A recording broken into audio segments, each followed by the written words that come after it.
the weather forecast with Coloca and its multipurpose banquet hall, Il Palazzo. Hi, FFN viewers, and thank you very much for joining me on the weather forecast this evening. Hope you are having an amazing time. We would have a calm weather rain throughout the national territory between tonight and tomorrow morning, with a possibility of isolated rains in some part of the coastal zones. Temperatures will get down to a minimum of 23 degrees in the northwest, west, far north, and the east regions. And the north and central regions expecting to get as low as 25 degrees. And the southwest region would expect the minimum temperature at 26 degrees. Then on to the south region this evening, there is no possibility of precipitation, and by morning would be exactly the same experience, with Ambam expecting the least temperature at 23 degrees. Next, we go to the Adamawa region, where tonight there is no chance of rainfall in the entire region, and exactly the same situation in the morning, with Tibati having the least temperature at 18 degrees. Lastly, in the littoral region tonight, we have no possibility of precipitation expected, and by morning it will be the same thing, with temperatures between 21 to 22 degrees. I encourage you to make our time and go find out what the male and female lakes of NGARBUH look like. Thank you for watching, and do have a good night.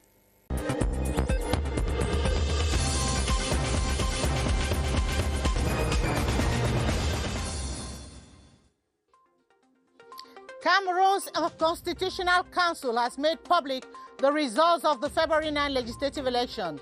The declaration was made in Yaoundé today in a solemn ceremony at the headquarters of the institution. Government reiterates its position on the NGARBUH killings.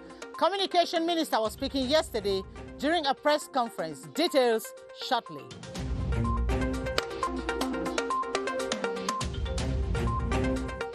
Cameroon and Chad agreed to increase bilateral cooperation as officials of both countries laid the foundation stone for the construction of the bridge over the lagoon. Just how far will this work?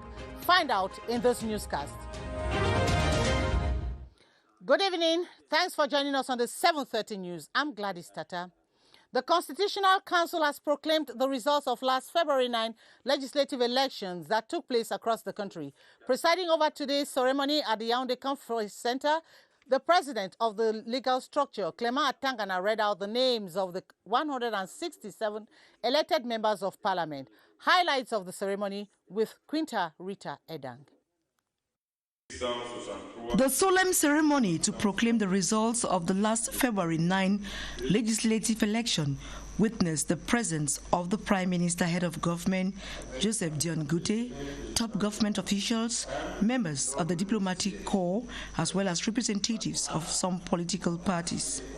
The President of the Constitutional Council, Clément Atangana, opened the 2.5-hour ceremony by reading out Article 48 of the Constitution of Cameroon, which authorizes them to ensure the regularity of elections and proclaim the results.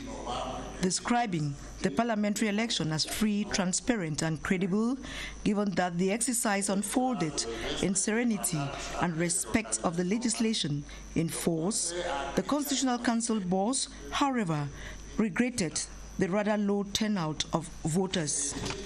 He hailed the contribution of Elections Cameroon, the Ministry of Territorial Administration, the media, and other actors for working in synergy with the Council to enhance Cameroon's democratic process. The different members of the legal structure then took turns to present the detailed results from the 10 regions. According to statistics presented by Clément Atangana, over 6,400,000 Cameroonians registered on the electoral roll.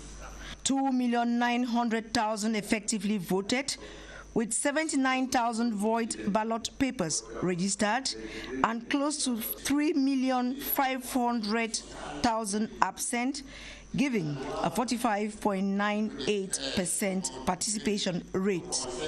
The ruling CPDM grabbed the first position with 139 seats, followed by the NUDP with 7 seats and the SDF with 5.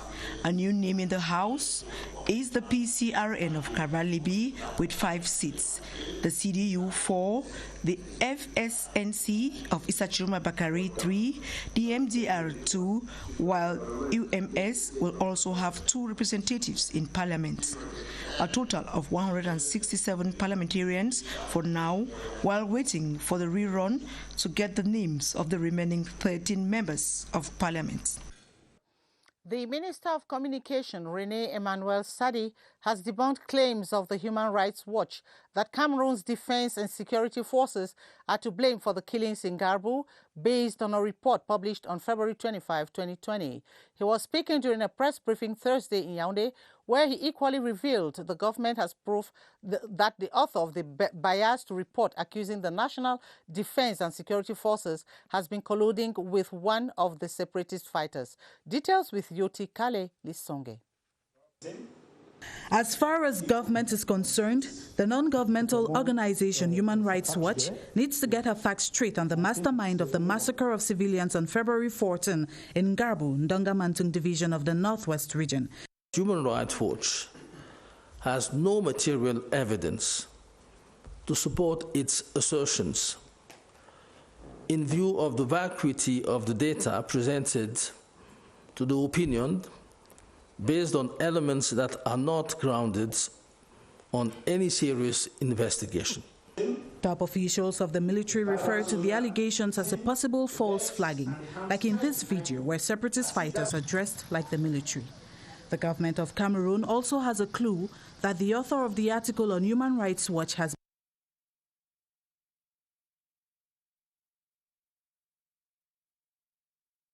Well, we're sorry for that mix-up there. The populations of Way and Eso villages of Menchun division in the Northwest region have been called upon to renew trust in the defense forces for their protection. The appeal was made by Brigadier General Valère, commander of the 5th Joint Military Region, during a maiden visit to the 35th Infantry Battalion in Wom. Eric Langmia-Wufo reports that many displaced residents of the area are gradually returning home.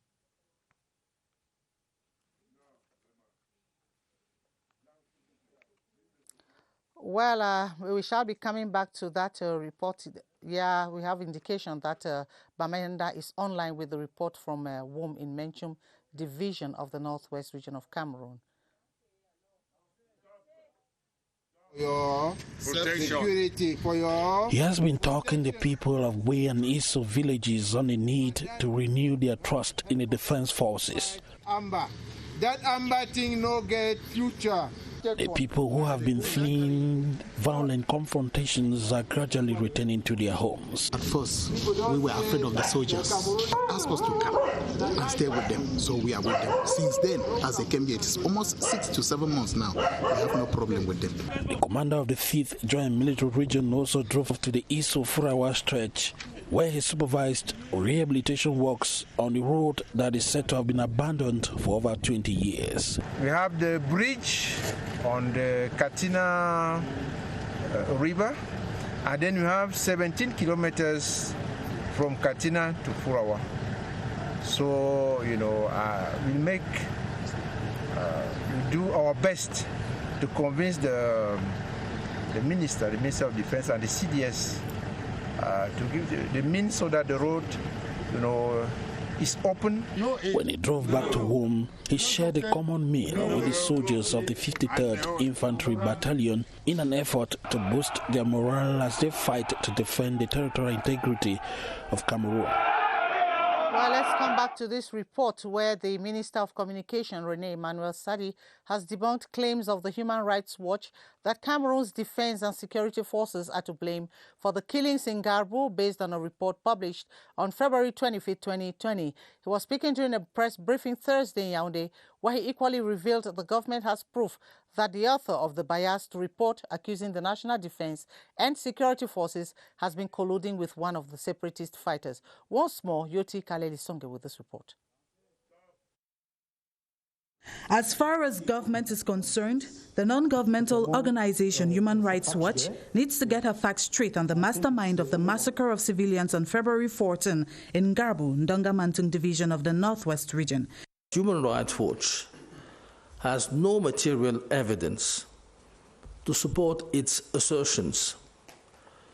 In view of the vacuity of the data presented to the opinion based on elements that are not grounded on any serious investigation. Top officials of the military refer to the allegations as a possible false flagging, like in this video where separatist fighters are dressed like the military. The government of Cameroon also has a clue that the author of the article on Human Rights Watch has been colluding with separatist fighters. The Cameroonian government has, in fact, been in possession for the past few days of irrefutable evidence establishing links between, on the one hand, Mrs. Ilaria Aligrozi, author of the biased report incriminating the Cameroonian armed forces, and on the other hand, numerous secessionist terrorists who have regularly made available to her photographs, videos, as well as information on their various abominations, so that they may be used as arguments against our defense and security forces. Nonetheless, proper investigations are ongoing to find out the perpetrators of the NGARBUH massacre. It has been established that persons whose names are published by certain non-governmental organizations are being among the alleged victims of NGARBUH are indeed alive. We avail ourselves of the opportunity to once again express to the Cameroonian armed forces the very high confidence of the President of the Republic, His Excellency Paul Biya, Commander-in-Chief of the Armed Forces, for their sacrifice, dedication, professionalism in the exercise of their lofty mission. The recent happenings, governments say, has strengthened their resolve to find a lasting solution to the unrest in the northwest and southwest regions. And on to other news, the 620-meter long bridge to link Yagwa in Cameroon and Bongo in Chad, whose foundation stone was positioned yesterday by Prime Minister Chief Joseph John Goute, personal representative of President Paul Biya and President Idriss Deby Itno of Chad, is an important infrastructure which boosts exchanges between the two countries.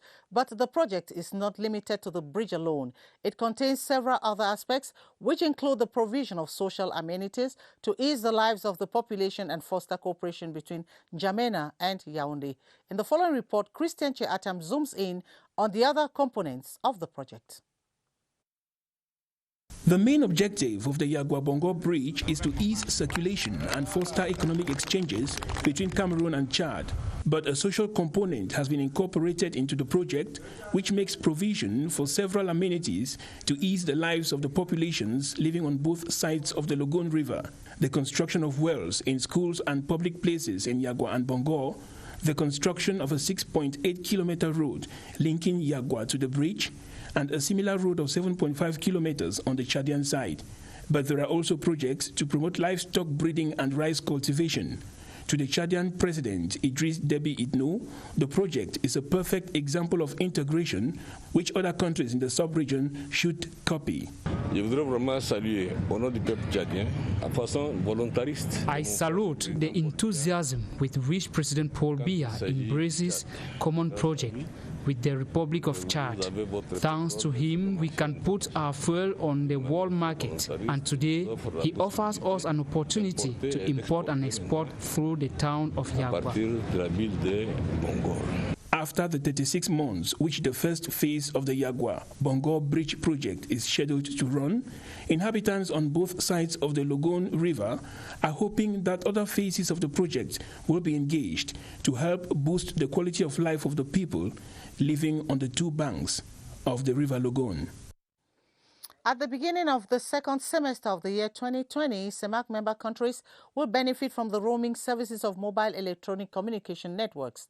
The statement was made in Douala by the Vice President of the CEMAC Commission for Telecommunication, Manif Fatima Haram Akil, during a forum to establish a single roaming network in the CEMAC zone. The ceremony was presided at by Cameroon's Minister of Post and Telecommunications, Minedli Bomb Lily King. Details with Laris Nane Epote of CRTV Littoral in Douala.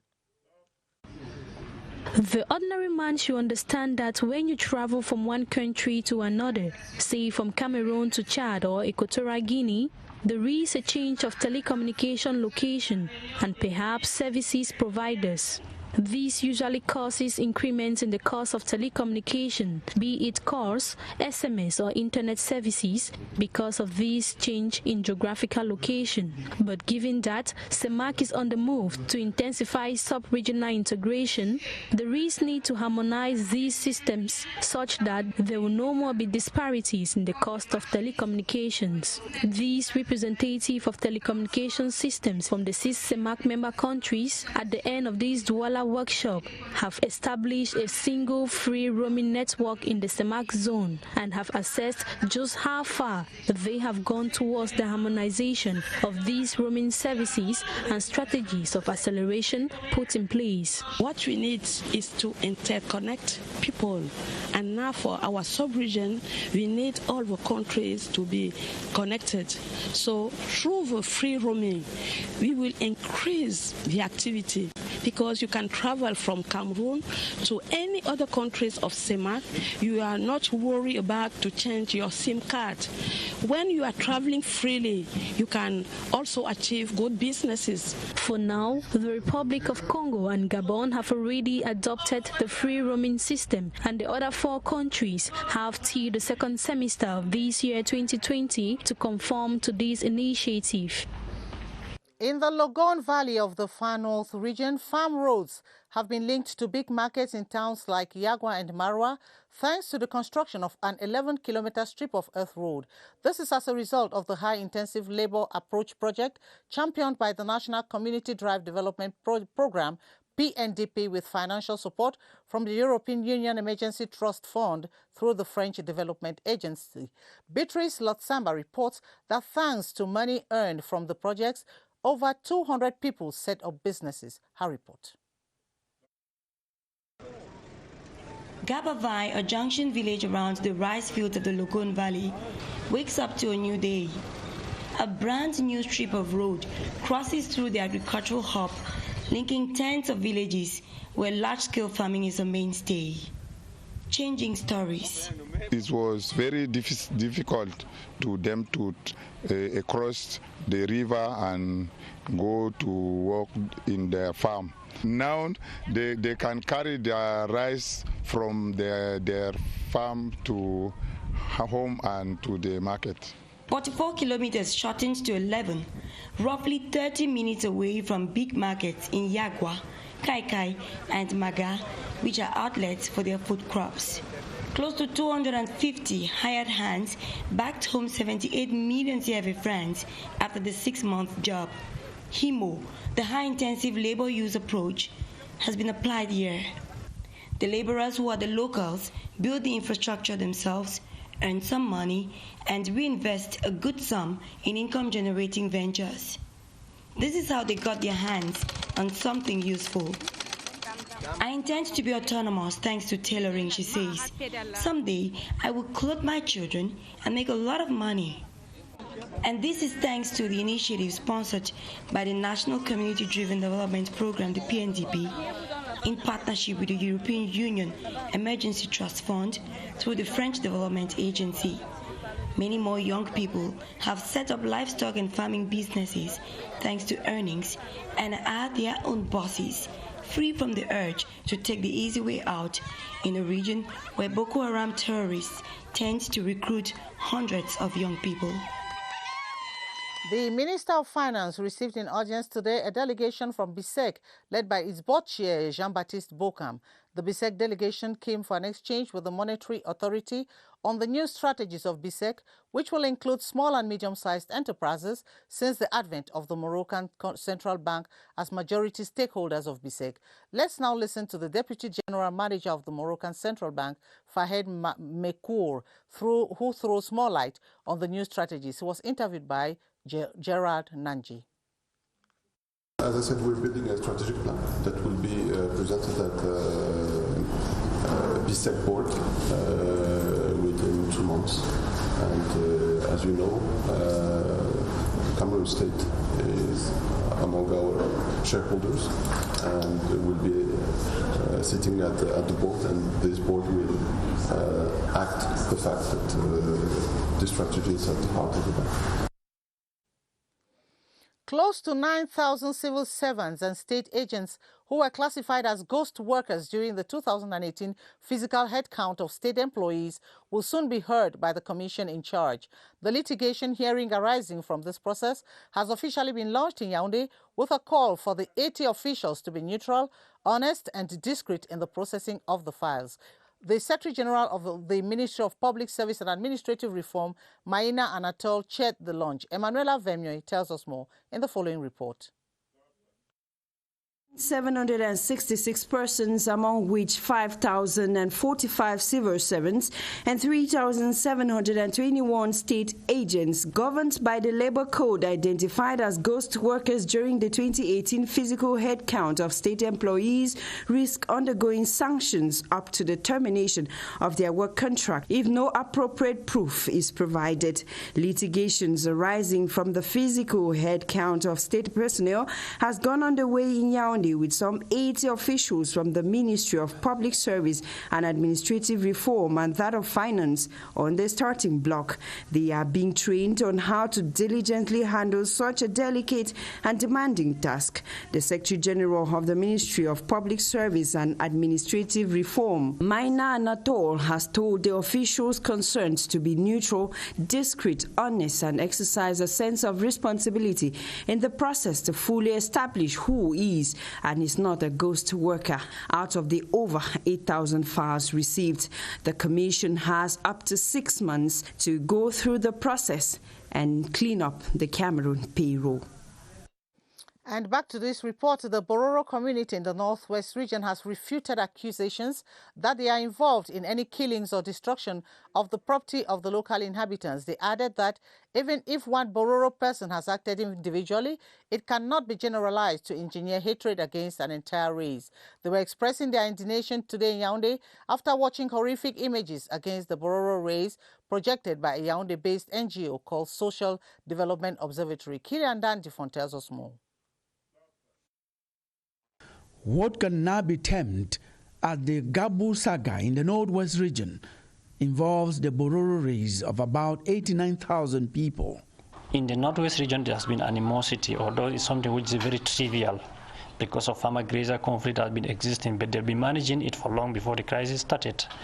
But the genesis of the whole issue actually started when the pastor in a church based in Buya, they call Omega Fire Ministries, one pastor by name Pastor Obi started preaching hate crime against the Fulani community.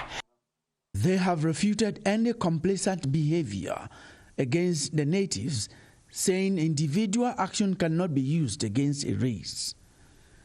I don't know a single iota in a moment that I can say I know a particular Boro person who have led a military into a camp.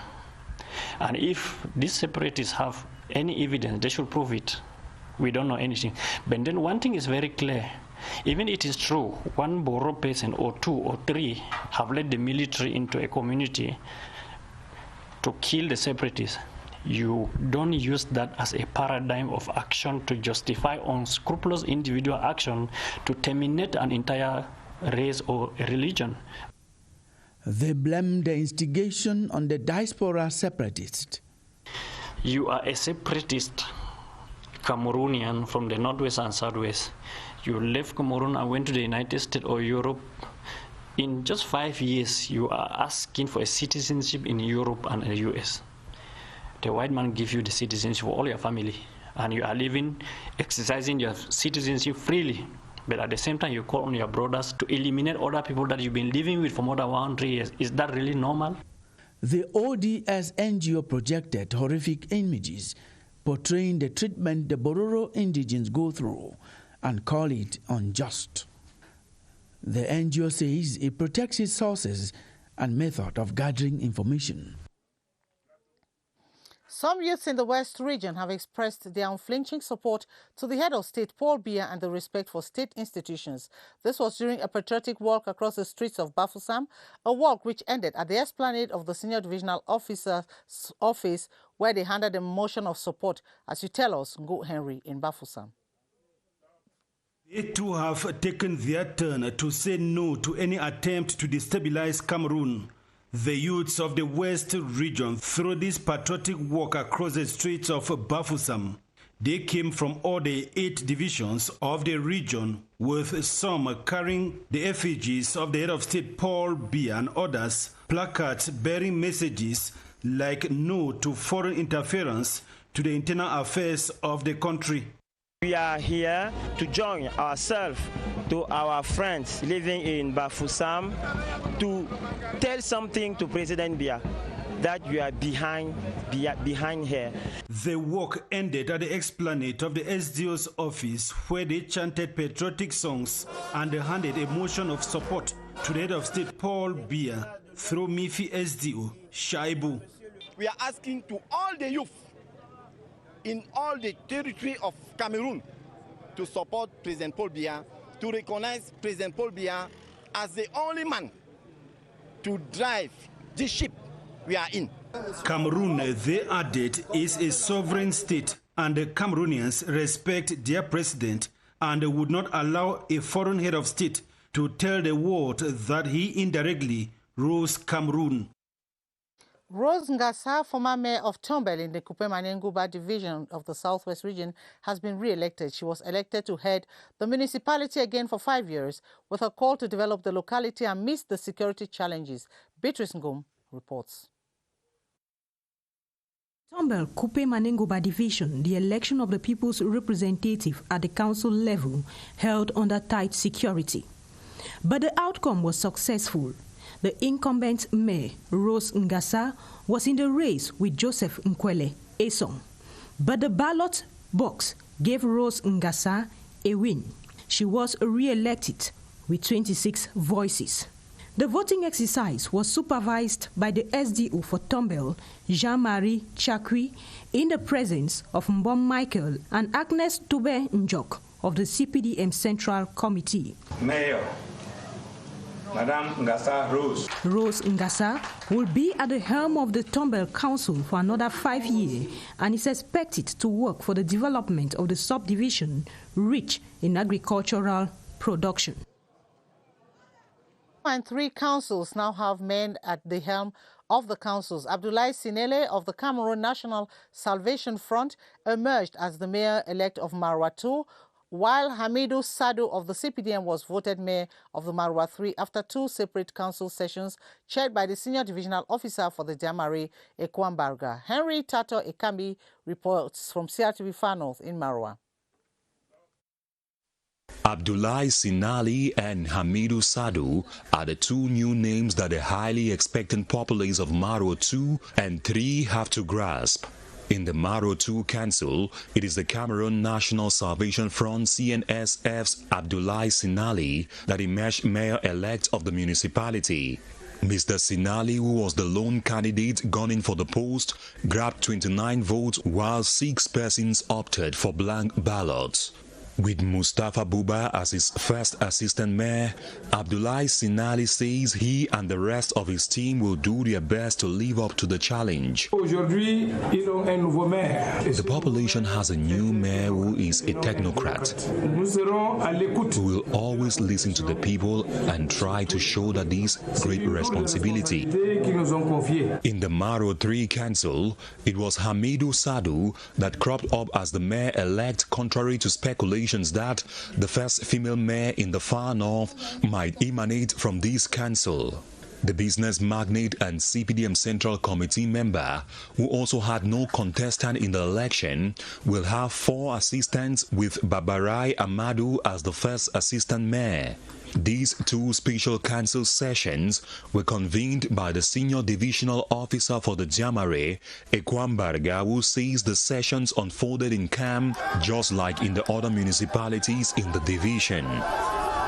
A man of Italian origin who resides in Lagos, Nigeria, has been tested positive of the coronavirus. Reports say he is receiving treatment and control in a hospital in Lagos. In order to prevent this disease from entering into Cameroon, the government is taking measures on its borders. Public Health Minister Dr. Manaoda Malashi now explains the state of the disease and the necessary measures taken by the government. Here's an excerpt of the minister selected by Alice Mbey. l'ampleur, n'est-ce pas, de l'épidémie en train de se... The coronavirus is being put under control in China, even though it has been diagnosed in some African countries like Tunisia, Egypt, and in Lagos, Nigeria. In Cameroon, a lady was suspected to have coronavirus in the north, but was tested negative and she is under surveillance. We can assure Cameroonians that the government is taking measures at all levels to avoid this virus. There is screening at the seaports, airports, and at the borders. Medical equipment like thermometers to check the temperature of travelers has been put in place. We have to train more doctors on human resource management to work at the borders. We have a good medical team for intervention if any case comes up. The Yaoundé Central Hospital and La Cantine Douala are the main reference hospitals. If any case is suspected, dial 1510 or call any doctor for immediate intervention. We have to apply hygienic measures such as wash your hands with soapy water, cover your mouth and nostrils with paper napkins when coughing. The first confirmed.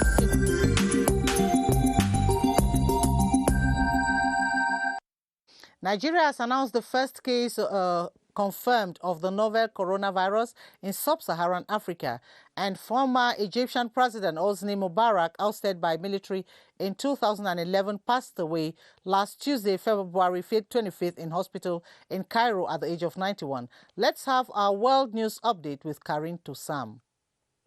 The first case of the coronavirus in sub-Saharan Africa has been reported in Nigeria.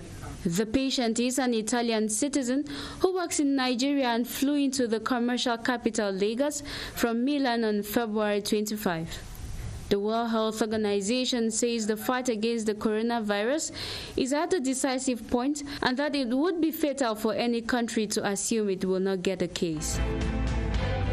Former Egyptian President Hosni Mubarak died at age 91. The government declared 3 days of national mourning after a military funeral was held in Egypt for the former president, who was ousted by the military in 2011. The African Union says it plans to send 3,000 troops to the Sahel, where international and regional forces are struggling to contain Islamist militants. The head of the African Union Peace and Security Commission, Smel Chegui, told AFP News Agency that the deployment would last for 6 months. The weekend will be fun-filled with a variety of entertainment events on schedule. In Yaoundé, Douala and Boya, comedians like Irish Takam and Criticos will crack the ribs of its audience tonight. Nigerian gospel artist Ada Eti, Coco Ajante will thrill the public this weekend. Invisible Man and other films will also be projected over the weekend. Natasha Lehman-Losha has more on this weekend's cultural agenda.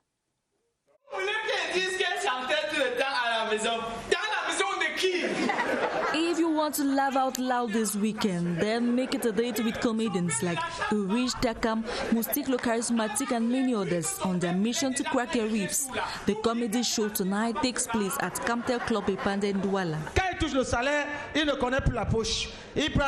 It will also be a night of laughter at Seklo Baswa in the neighborhood when Criticos, Fingon Tralala, and a group of other comedians showcase their strength in comedy. Nigerian gospel artist Adaihi is currently on stage in Boya on her music concert that goes live at the Canal Olympia Hall of Besenge, Douala on Saturday as from 4 p.m.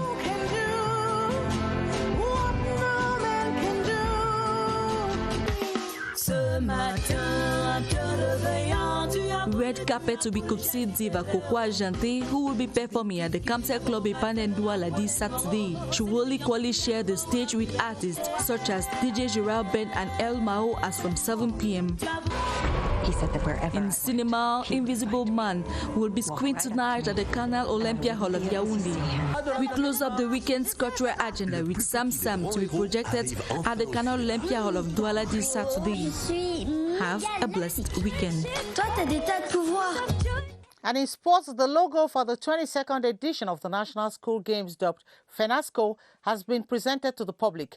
This was during the draw ceremony of team sports of the Games in Vomeka in the South region. Secondary Education Minister Professor Nalova Lyonga presided over the ceremony, as Baldwin Sama tells us in the following report. Painted in green, representing the equatorial forest with Olympic figures indicating the different sports discipline retains this year, the logo of this year's FENASCO A Games, having a bird with a peace plant, stands out unique. Officially presenting the logo to the public, Secondary Education Minister Professor Nalova Lyonga laid emphasis on cleanliness as a symbol of the Games, while thanking the population of Vomeka for welcoming the secondary education family this year. That logo tells you everything, the hopes that we have in the youth, the values that we want the youths to convey are all embedded in that logo. So just listening to the creator explain the logo puts you in a very good spirit. The draw ceremony saw the different regions drawn into different groups in collective sports in both the male and the female categories, with weightlifting and lawn tennis introduced this year for the first time. So now the countdown has started, and we know that we are almost there, a time when we'll welcome over 2,000 students here. Minister Nalova Lyonga visited ongoing construction work in Vomeka prior to the upcoming FENASCO A Games, giving instructions that must be respected before March 25 for the beautiful town of Vomeka to host successfully this year's FENASCO A Games, placed under the auspices of the presidential couple. Well, that's the package we put together for you on the 7:30 news. Thanks for watching. The news comes up at 8:30, and you'll have Atabadine Umar. Do join me tomorrow. I'll be here, same time. Good night.